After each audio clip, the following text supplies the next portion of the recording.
Hello दोस्तों, welcome back to my channel. और ये वीडियो रहेगा डेवलपमेंट चैप्टर क्लास 10th का इकोनॉमिक्स का। जो आज हम टॉपिक करेंगे वो है इनकम एंड अदर क्राइटेरिया नाम का एक टॉपिक है, उस पर बात करते हैं। तो जैसे मैंने आपको पिछली वीडियोस में बताया है कि सबसे पहले तो यही है कि हम इनकम एक इम्पॉर्टेंट फैक्टर मान सकते हैं, ठीक है, फॉर कंपैरिजन। बट मैंने ये बोला था पहले भी कि और भी एस्पिरेशंस हो सकते हैं, लोगों के गोल्स हो सकते हैं, जैसे बेटर सिक्योरिटी पाना, ठीक है, कॉपरेशन से रहना, है ना, रिस्पेक्ट देना एक दूसरे को, ठीक है, और पूरा शांति से रहना सोसाइटी के में। ये भी हमारे कुछ गोल्स हैं। जो मैंने आपको जॉब वाला एग्जांपल दिया था ना कि जब जो अगर आपने मेरी पिछली वीडियो देखी होगी तो उसमें मैंने एग्जांपल दिया है कि जॉब में हम जाते हैं तो हम ये कंसीडर नहीं करते सिर्फ कि हायर पे है, ज़रूरी नहीं है कि हायर इनकम लेना ही हमारा एक गोल हो सकता है। हमारा सिक्योरिटी ज़्यादा हो, जॉब सिक्योरिटी हो, एक ऐसा इन्वायरमेंट हो जहाँ हम काम कर सकें, फ्रेंडली इन्वायरमेंट हो, तो वो भी बहुत ज़रूरी हो। तो यहाँ पे भी मैंने आपको यही कहा है कि इनकम के अदर क्राइटेरिया पे बात करते हैं। अब मैं आपको थोड़ा खुल के समझाता हूँ बात क्या है। देखिए, अगर आप पर कैपिटा इनकम, यानी कि पर कैपिटा इनकम मैंने पहले भी बताया कि it is also called as the average income. Per capita income ये कहती है कि एक जो पर्सन है, पर पर्सन एवरेज इनकम बंदा एक साल में कितनी कमा रहा है, एक जगह, एक स्टेट में, हर एक बंदे की बात होती है पर कैपिटा इनकम में, ठीक है। तो पर कैपिटा इनकम वाइज देखें, एक टेबल है बुक के अंदर, आप अपनी बुक खोलोगे, दो टेबल बने हुए हैं। एक तो पर कैपिटा इनकम वाला टेबल है, एक टेबल नीचे बना हुआ है, उसमें लिखा हुआ है कि इन्फेंट मोर्टेलिटी रेट के बेस पे, नेट अटेंडेंस रेशियो के बेस पे, और अपना तीसरा जो है एक और चीज़ है उसके बेस पे यहाँ दे रखा है। तो सबसे पहले मैं पर कैपिटा इनकम के टेबल की बात करती हूँ। इसमें जो सबसे पहली बात कही गई है कि अगर हम फॉर एग्जांपल इस बुक में 3 स्टेट्स की बात की गई है। सबसे पहले Haryana, then Kerala, then the third one is Haryana, Kerala and Bihar, ठीक है। तो इसमें अगर हम पर कैपिटा इनकम वाइज देखें तो पहला जो फाइंडिंग मुझे टेबल से मिलता है वो मिलता है कि हरियाणा की बेस्ट पर कैपिटा इनकम है, सबसे हाई है पर कैपिटा इनकम, वेयरएज जो बिहार है इट हैज़ अ लो पर कैपिटा इनकम, ठीक है, ठीक। और उसके बाद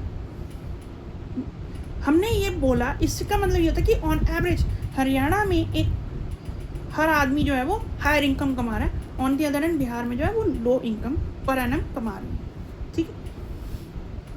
उसके बाद एक टेबल और है, बड़ी सी टेबल है, उसमें 3 आपको बातें कही जाएंगी। लिटरेसी रेट पे भी बात होगी, इस पे भी बात होगी, नेट अटेंडेंस रेशियो पे, और तीसरा है हमारा इन्फेंट मोर्टेलिटी रेट पे।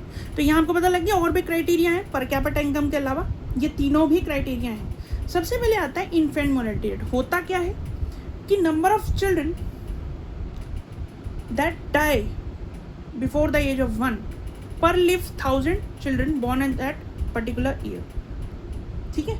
और दूसरा है net attendance ratio. Net attendance ratio होता है the number of children going to the school और attending the school in the age group of 15 to 17 years of age in that particular area, तो उनको कहा जाता है द नेट अटेंडेंस रेशियो, जो अपनी पढ़ाई कर रहे हैं, स्कूल जा रहे हैं। और तीसरे हैं लिटरेसी रेट। लिटरेसी रेट ये होता है कि the number of persons who know how to read and write, ठीक है, in the age group of 7, ठीक है। तो अगर उनको पढ़ना लिखना आता है तो लिटरेसी रेट, ठीक है, हाई है। तो अब तीनों की बात हम कर लेते हैं। सबसे पहले कहा गया कि पर कैपिटा इनकम बता दी, हरियाणा की सबसे हाई है तीनों स्टेट्स में से, और बिहार की सबसे लो है तीनों में। देखो दोस्तों, ये पढ़ने की चीज़ है।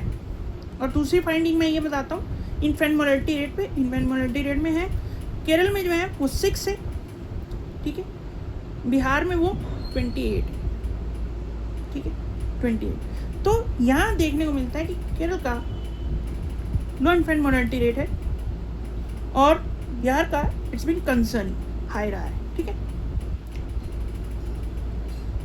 और उसके बाद जो थर्ड फाइंडिंग मैं बताता हूँ, सबसे लिटरेसी रेट सबसे हाई किस स्टेट का है? लिटरेसी रेट में भी केरल सबसे आगे है, ठीक है, फर्स्ट पे आ गए। और नेट अटेंडेंस रेशो में भी सबसे आगे केरल। सो दोस्तों, अगर मैं इसमें एग्जांपल देता हूँ कि एग्जांपल ये रहेगा कि जब आप ये केस पढ़ते बिहार का, तो वहाँ पे कई बार क्या होता है कि स्कूल बच्चे अगर अटेंड कर रहे हैं तो 1/3 ऑफ द क्लास में जो चिल्ड्रन है वो आते ही नहीं। 1/3 of the children does not attend the school, नहीं करते।